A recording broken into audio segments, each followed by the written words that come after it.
Hello बच्चों, क्या आप लोग जानते हो कि धरती पर सबसे पहले क्या आया था?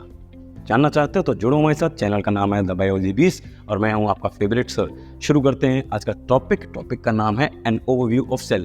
तो सबसे पहली बात आपको ये बताना है मुझे कमेंट सेक्शन में जाकर कि आपने पहली बार सेल के बारे में इंटरेस्टिंगली पढ़ाई कहाँ से की है, क्लास 9 से या फिर क्लास 11 से।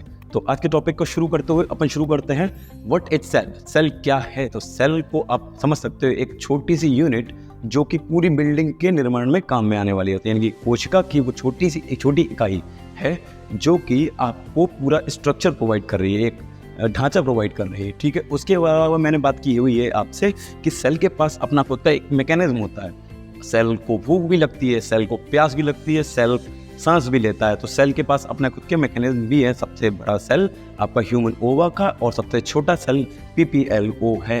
हिस्ट्री या फिर जर्नी ऑफ सेल बाकी में सेल बना कैसे? तो भाई साहब 4.5 करोड़ साल पहले की बात है। शुरुआत हुई थी तो कुछ अमीनो एसिड्स इकट्ठे हुए और आपका फैटी एसिड्स इकट्ठे हुए। तो मतलब ये छोटी छोटी यूनिट्स को इकट्ठा होने में कुछ लंबा समय लगा। तो लगभग 4.5 करोड़ ईयर्स के अराउंड टाइम लगते सारे सेल्स कलेक्ट हुए और बड़े सेल्स बनने शुरू हुए।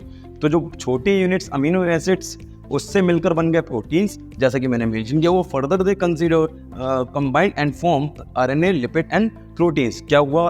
अमीनो एसिड कंबाइन होकर प्रोटीन्स बनाए, फैटी एसिड्स कंबाइन होकर लिपिड्स बनाए और आपका कुछ अलग टाइप के जो न्यूक्लियोटाइड्स थे वो ऐड होकर RNA बन गया। ठीक है, उसके बाद नेक्स्ट बात शुरू करते हुए इसमें मैंने मेंशन किया हुआ है now the first cell like structure were formed, जिन्हें हमने कहा था प्रोटोबायोन। प्रोटोबायोन्स बेटा दो तरह के थे, कोएसरवेट्स और माइक्रोस्फीयर।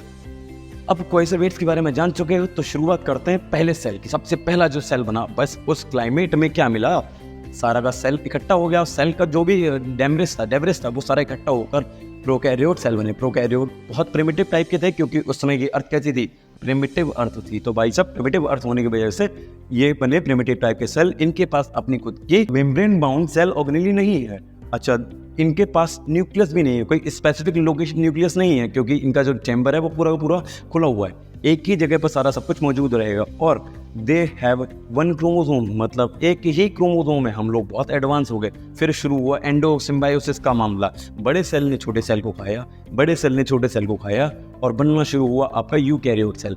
अब यूकैरियोट सेल के बारे में और ज़्यादा जानकारी जानने के लिए बस आपको एक लॉन्ग वीडियो की डिमांड करनी, जो कि मैं आपके लिए बनाने वाला हूँ। फिर अब शुरू हुआ, जब फॉर्मेशन ऑफ यूकैरियोट सेल शुरू हो गया तो आपने देखा कि वेल डिफाइंड न्यूक्लियस है, यानी कि न्यूक्लियस का अपना एक मेम्ब्रेन बाउंडेड एरिया है।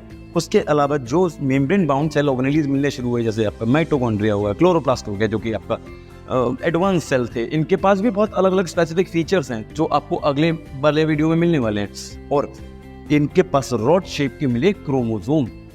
तो बच्चों आज का टॉपिक हुआ है खत्म। विश्वास कीजिए कि हम लोग साथ में फाड़ेंगे नीट को 2024 वाले को। तो प्लीज लाइक शेयर सब्सक्राइब। मैं हूं आपका अपना फेवरेट सर द बायोलॉजी 20।